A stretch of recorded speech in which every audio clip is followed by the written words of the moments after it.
चीज की उम्र बढ़ती रहती है, फिर देखने में आता है। मैं ऐसे किसी नौजवानों के बारे में जानता हूँ कि जो तालिब इल्मी के जमाने में या जवानी के जमाने में बड़े दीन पसंद थे, दीन के लिए बड़ा जज्बा रखते थे, दीन के लिए मर मिटने की तमन्ना थी, लेकिन जब जवानी ढली, जब शादी हो गई, औलाद आ गई, जब बुढ़ापा आने लगा, तो फिर दीन से बेजार होने लगे। दीन की जद्दोजहद करने वाले उन्हें दीवाने लगने लगे, दीन की कुर्बानी देने वालों को पागल कहने लगे। ऐसे लोगों को मैं जानता हूँ। तो ये औलाद इंसान को अल्लाह से दूर भी कर देती है। एक हदीस में आता है, इब्न माजा की रिवायत है कि अल्लाह के रसूल सल्लल्लाहु अलैहि वसल्लम बैठे हुए थे। इमाम हसन और हुसैन रसूलुल्लाह सल्लल्लाहु अलैहि वसल्लम के नवासे हैं दोनों। वो खेलते हुए अल्लाह के रसूल के पास आए। अल्लाह के रसूल सल्लल्लाहु अलैहि वसल्लम ने अपने दोनों नवासों को सीने से चिपका लिया, उनके गाल पे, उनकी पेशानी, उनके गाल पे बोसा दिया और फरमाने लगे, इन्नल वलद तबखिलतुन, ये औलाद है जो इंसान को बखील बना देती है, इंसान को कंजूस बना देती है। फिर आदमी को लगता है कि मेरी दौलत ये सिर्फ मेरे बच्चों के लिए है, मेरी दौलत ये मेरी सिर्फ आल के लिए, मैं कमाऊंगा तो अपने बच्चों के लिए कमाऊंगा, मैं मेहनत करूंगा तो अपने बच्चों के लिए कमाऊंगा, मेहनत करूंगा, मेरी दौलत मेरे बच्चों पे लगनी चाहिए।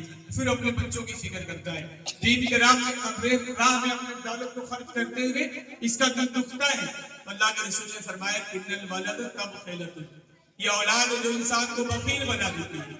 फिर आगे अल्लाह के रसूल ने फरमाया, इन्नल वलद तजबिनतुन, ये औलाद है जो इंसान को कंजूस बना देती है, शर्मिंदा कर देती है, डिप्रेशन के शिकार कर देती है। आदमी फिर दुनिया से कट जाता है, उसे फिर अपने बच्चों से मतलब होता है, अपने बच्चों के मुस्तकबिल के लिए मेहनत करता है, उम्मत के बारे में, उम्मत के मसाइल के बारे में, उम्मत की तरजीहात के बारे में, उम्मत के दरमियान होने वाले फितनों के बारे में उसे कोई परवाह नहीं होती। बस उसका पेट भर जाए, उसके बाद बच्चों का पेट भर जाए।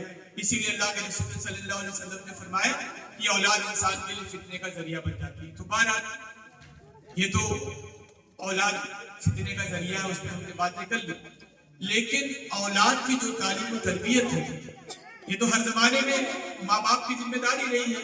चाहे 50 साल पहले का जमाना रहा हो, चाहे हमारे चचा का जमाना रहा हो, चाहे हमारे बुजुर्गों का जमाना रहा हो, चाहे पुराने जमाने की बात रही हो, अगर भाई बाप को अल्लाह पाक ने औलाद दे दी, तो औलाद की तालीम और तरबियत की जिम्मेदारी बाप का अव्वलीन फरीज़ा है।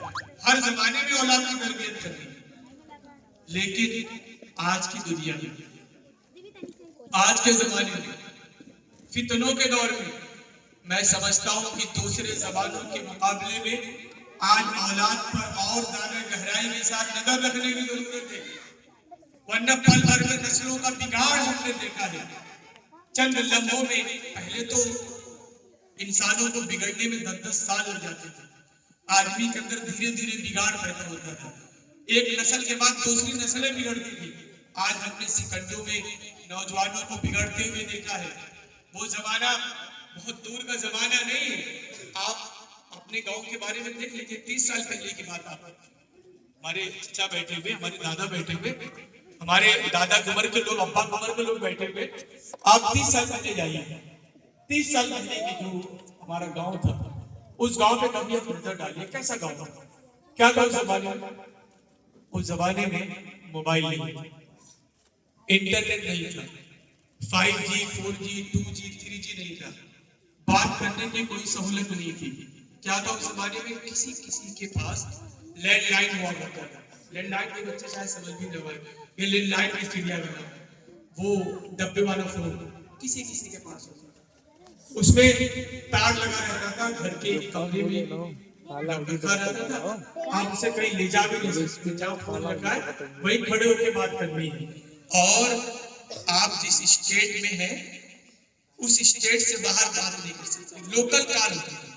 यूपी के हैं, यूपी में बात कर सकते हैं आप, आजमगढ़ में है तो गोरखपुर बात नहीं कर सकते आप, यूपी के हैं तो बिहार बात नहीं कर सकते आप। उतनी फैसिलिटी नहीं थी लोकल कॉल।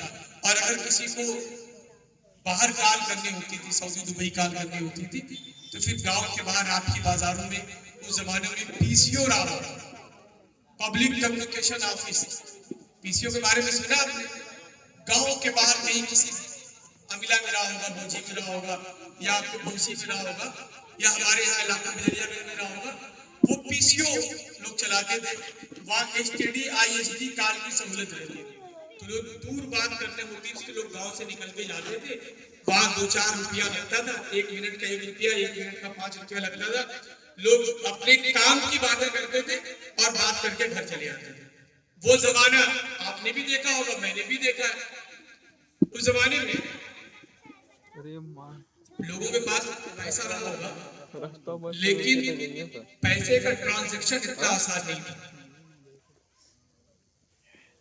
अगर किसी को ज्यादा पैसों की जरूरत होती थी तो वो बैंक जाता था, गांव से बाहर निकल के बैंक जाता था, वहां लाइन में लगता था, फार्म भरता था, कैशियर को देता था, तो वो पैसा देता था, तो वो लेकर अपने घर आता। इतना लंबा प्रोसेस होता था 10-20 हजार रुपये निकालने के लिए, अपने इस्तेमाल में लाने के लिए। हम लोगों को, मुझे याद है कि जब हम लोग ईद आती थी तो मुझे मेरे दादा ने 5 रुपया ईद दी। 5 रुपया ईद पाकर मैं बड़ा हुआ। हम लोग जब स्कूल जाते थे, जाकर सलाम करते थे, हम, हमारा गांव बिल्कुल करीब है, तो 1 रुपया मिलता था पूरे दिन के लिए। 1 रुपये में हमारी सवारी भी होती थी, हमारा नाश्ता भी होता था। वो जमाना हमने देखा है। आज क्या है? आज पैसे की लेन देन बहुत ज्यादा है, बड़ा आसान है ट्रांजैक्शन। अब आपका बैंक जो है आपके मोबाइल में, यूपीआई अगर आपके पास है, फोन पे या गूगल पे यूज करते हैं आप, तो बड़ी से बड़ी रकम आप चंद सेकंड में यहाँ से वहां कर सकते हैं, कोई कहीं जाने की जरूरत नहीं है।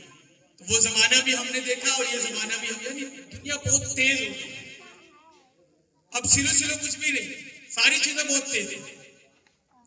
आप देख लीजिए, मुझे नहीं पता कि सुल्तानपुर गांव में उस जमाने में कितनी टीवी आ रही होगी, लेकिन हमने टीवियों का जमाना देखा। उस जमाने में किसी किसी घर टीवी हुआ करती थी, एंटीना हुआ करता था, डिश हुआ करते थे, और टीवी पे फिल्में जो आती थी, गाने वाने जो आते थे, वो हफ्ते में 1 दिन आते थे, शनिचर या इतवार के दिन आते थे।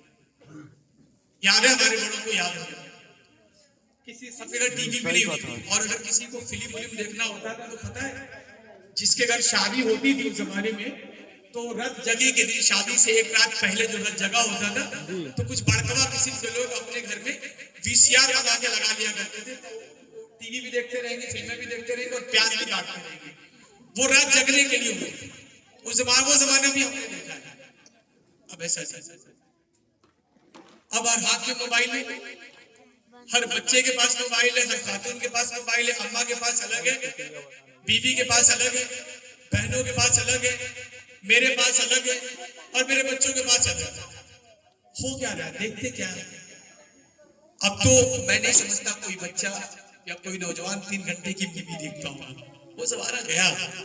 अब हमारे बच्चे माशाल्लाह टीवी फिल्में में नहीं देखते, 3 घंटे की फिल्म देखने कौन जाएगा?